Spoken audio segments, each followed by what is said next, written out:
Buonasera e ben ritrovati. Io scommetto che molti di voi non vedono l'ora di trovarsi a faccia con una silhouette ammiccante, quella di The Nun.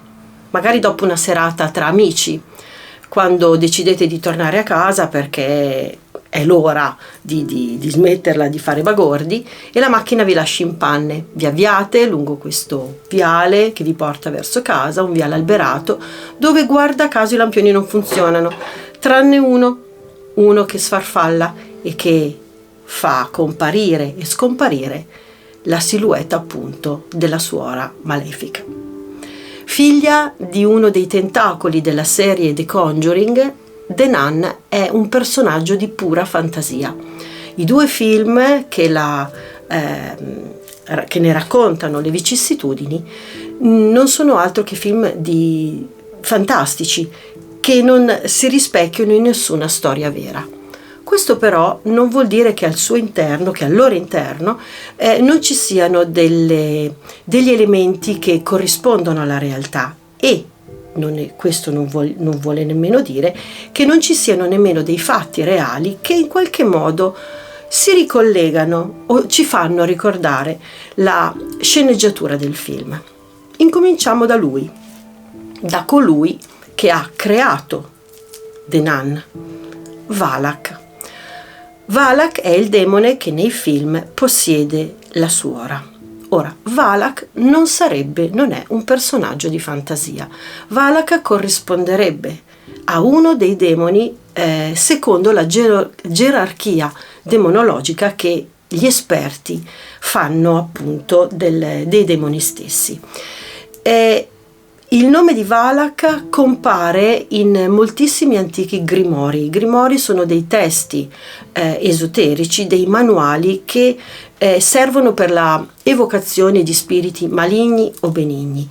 Ecco, il nome di Valak compare per la prima volta in un grimorio del 1600 chiamato La piccola chiave di Salomone, in cui si racconta che Salomone avesse evocato questi 72 demoni che poi aveva chiuso in un vaso di bronzo sigillato e li comandava a piacere.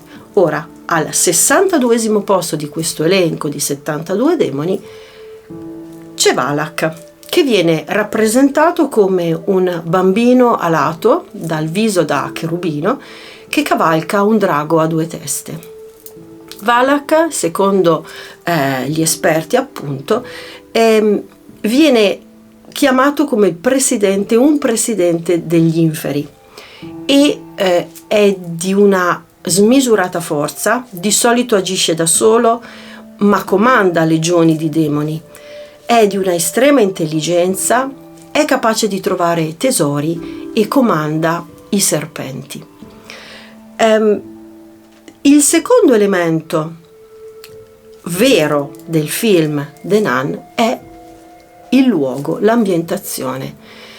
The Nun, molte delle scene di The Nun sono state girate nella abbazia di Santa Carta in Transilvania, un'abbazia che è stato ex monastero benedettino, ora chiesa evangelica luterana, costruita nel 1200 in stile gotico, quindi uno stile semplice e funzionale, e si trova, è l'abbazia cistercense più a ovest di tutta l'Europa.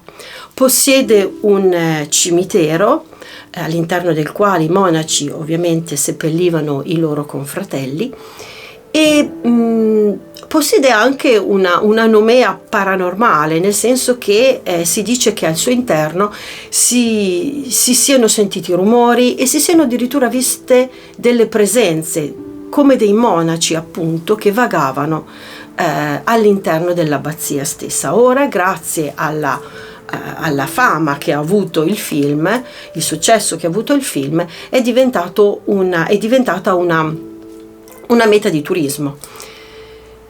La coincidenza vuole, ed è qui che mi collego a quei fatti che potrebbero ricordare la sceneggiatura del film The Nun, coincidenza vuole che Non lontano dall'abbazia di Santa Carta sia avvenuto nel 2005 un fatto di cronaca davvero efferato, che coinvolgeva una giovane novizia.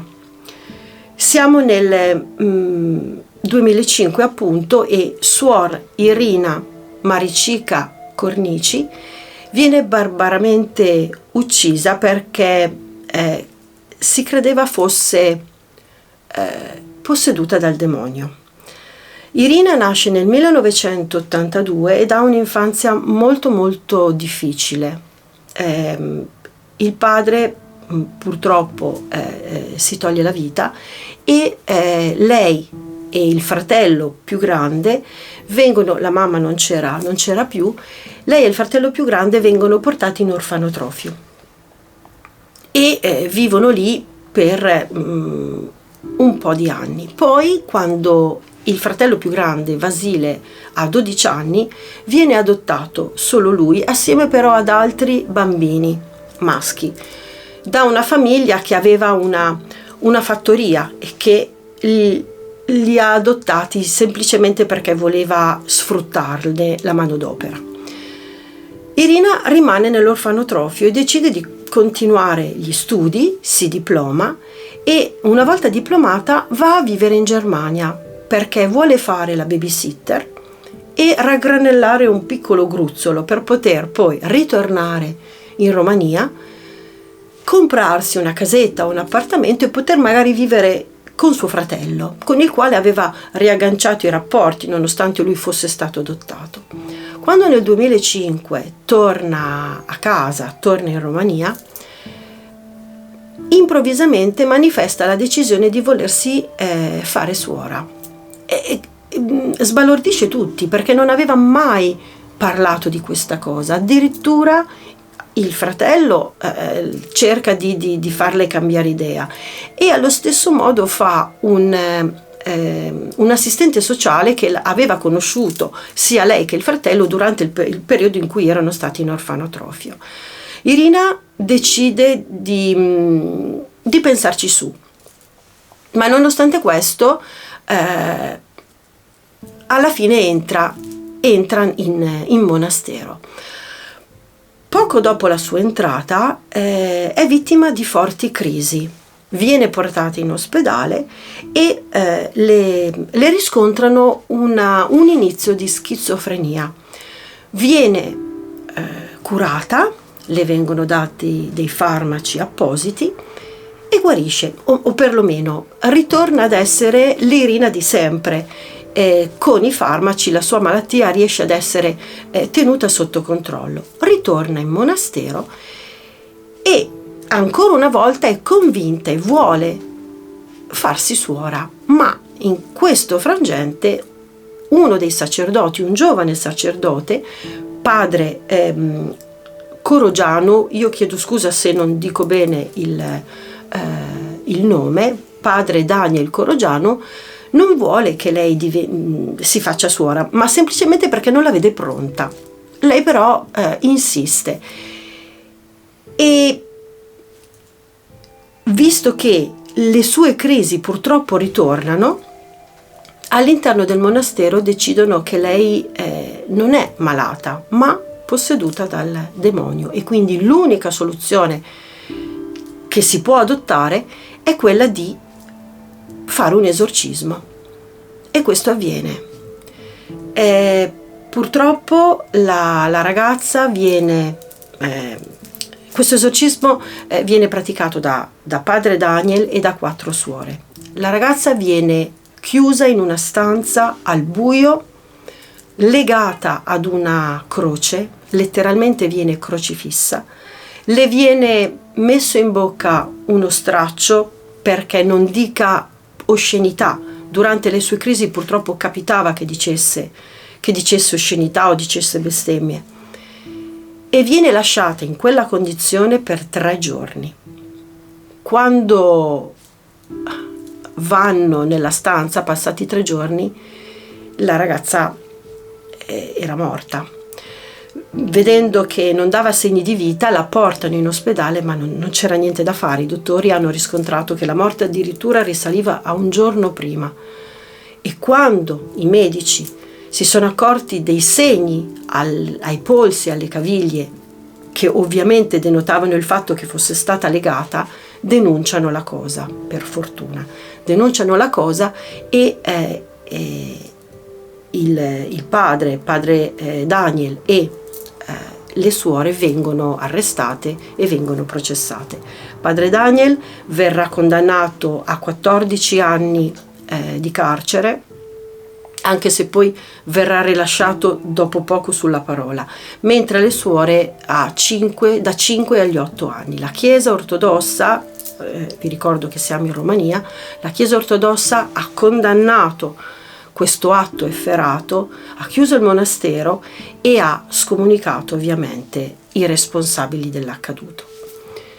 Anche in Italia abbiamo la nostra Denan, mettiamolo tra virgolette. Il fatto risale a moltissimo tempo fa e il caso viene chiamato il caso della lettera del diavolo. Siamo nel 1675, dove leggo, scusate per non sbagliarmi, Suor Maria Crocifissa della Concezione,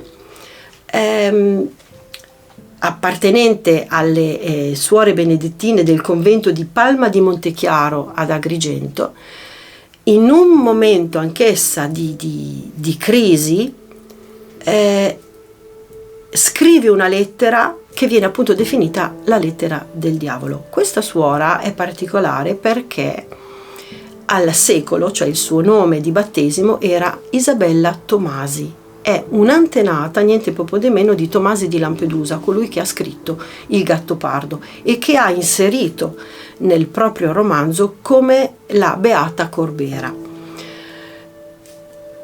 Nell'agosto del 1675 Maria Crocifissa ha questa crisi fortissima, viene ritrovata nella sua cella a terra, con dei lividi addosso, con le mani e la faccia sporca di inchiostro e sul grembo una lettera scritta in un alfabeto incomprensibile, un misto di caratteri che al momento non si riuscivano a capire. A distanza, l'unica cosa che in quella lettera si capiva era un oimè. La suora, quando ha potuto spiegare quello che era successo, ha detto che era stato il diavolo a dettare questa lettera e che voleva a tutti i costi che lei la firmasse, ma non voleva. La suora ha resistito e l'unica cosa che è riuscita a scrivere è stato quell'oimè come appentimento, come una formula di pentimento per aver fatto quello che aveva fatto sotto dettatura del demonio stesso. E il demonio, vedendo la sua forza, la sua ostinazione nel voler resistergli, l'ha sbattuta violentemente per terra, provocandole appunto i lividi e le botte. A distanza di tantissimo tempo, quasi più di 400 anni, un team di fisici e informatici di Catania hanno cercato di tradurre questa lettera, una lettera dove hanno riconosciuto caratteri greci, latini, runici e addirittura yazidi, un alfabeto tipico di un popolo dell'Iran, scusatemi. Il contenuto di questa lettera rimane sconosciuto perché non si è riusciti ad arrivare ad un contenuto con un significato ben preciso. Quello che si pensa, e che molto probabilmente sia successo, è che la suora probabilmente aveva avuto una sorta di crisi mistica, magari non era più convinta della sua decisione e ha avuto questo momento di crisi, di forte crisi. Rimane il fatto che la lettera esiste ed è concreta, sia o meno stata dettata dal demonio. Se il video vi è piaciuto lasciate un like, se non l'avete fatto iscrivetevi. Alla prossima volta.